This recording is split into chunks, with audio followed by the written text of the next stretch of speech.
Magod na siya, bisag sa deliberation nga to, pagkuha ini 500 million, magsiging ngisi-ngisi ang liderato sa konstituency tayo mga BOPK. Iunana ang nilang nagsikatawa kay ang 500 million mo ginitinod anay na doon sa bayranan, sa balansi, gawa ka bayri sa mga tao. O niya, ipadadaan. O ang ilang sulti during sa konseho, na mismo si Margot, sure ka nga mauna ang gikinahanglan. Kami gud ang kaistorya. Kami gud ang kaistorya nga do sila si Gobernador Davide. At tinunanay di ay na sila'y lain nga agenda nga ilang gipatasan. Hidden agenda. No? So ilang giopera ng lain o niliko paingon nga do. Pero makitaan sa dimo nga nag-una ni siya nga agreement kay bisag ka na silang ilang gi-enter mismo nga exchange. Ang wordings ana pare-pareha ini.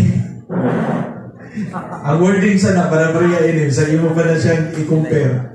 No? So ang punto lang ilang gi-modify nahimo na nga nag-barter, pag-barteron ang nahitabo dagko man nagbalyo ng gi-barter unya daghan sa nang siya mga requirements under the law, kinahanglan clearance ikan sa kuha, usang siya mo take effect, o usang siya i-intra, mauto nga ni kisi-kisi na nagdumala sa probinsya. Nga naman, kaya niya sa muna-una sa Dismarag Alcansin, ang iyang ganahan is mas taas pa. No? Kaya naman, Alcansin, siguro, pero wata kay bawin siya Alcansin, pero atong yung isulti o atong ibalik nasa sinugdanan o huwag yun ang mausap antod karon ang kini siyang programaha gihimo tungod sa Urban Development and Housing Act sa ito pa socialized housing para sa mga aspiring sector, para sa mga urban poor o katong mga naglisod sa panimuyo. Mauni siyang programaha bisag ang prefatory ang sinugdanan sa Ordinance 93-1 naghisgot parte o 72-79 or Urban Development and Housing Act. So, para siya sa socialized housing. Kung socialized housing ang hisgutan, naanay gibutan nga rin nga pwede ka mamaligya diretso nato sa mga tao. In which mo ilang gibuhat.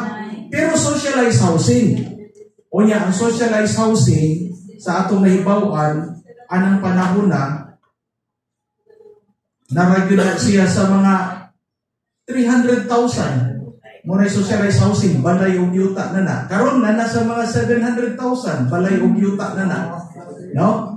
Ang mga karon kung socialized housing pa ba ang ato ang sitwasyon diha sa transaksyon. Kaya ako nadunggan 51,300 per square meter. So, yuta lang na, mawala gani balay, wasay development. Kato siyang socialized housing nga gisulti sa balaod, pinaagi sa balaod, nagsulti nga mga 700, no? So, kung ato na siyang kwintahon, 40% niya ng presyo ha, or kanang ceiling na price, siguro na sa mga dulan sa 300,000, mao na ang balor sa yuta. Pero kung 51,000 ang imong yuta per square meter, ang kada imong 300,000, mga 8 siguro na ka square meter. Why? Kaya mo pa magbayaran ang open space o gandan. Diba?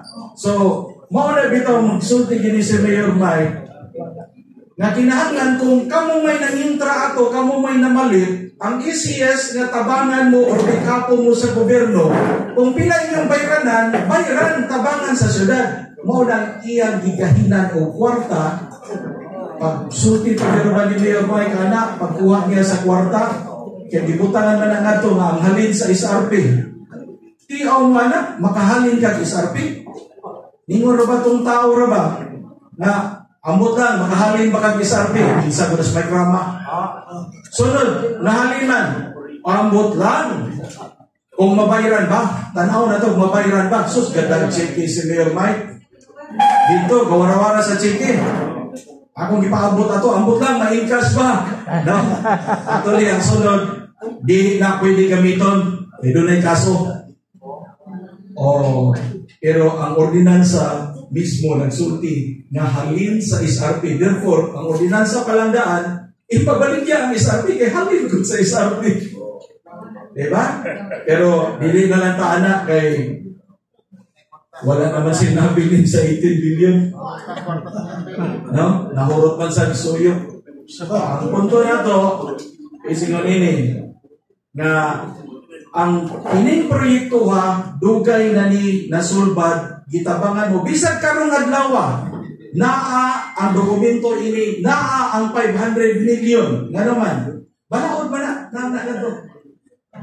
So, gi-assistiran na mo ni Mayor Mike. Comparative Socialized Housing Program 93-1. Ang gobyerno under sa administration ni Mayor Mike, umana siya trabaho ni Ana.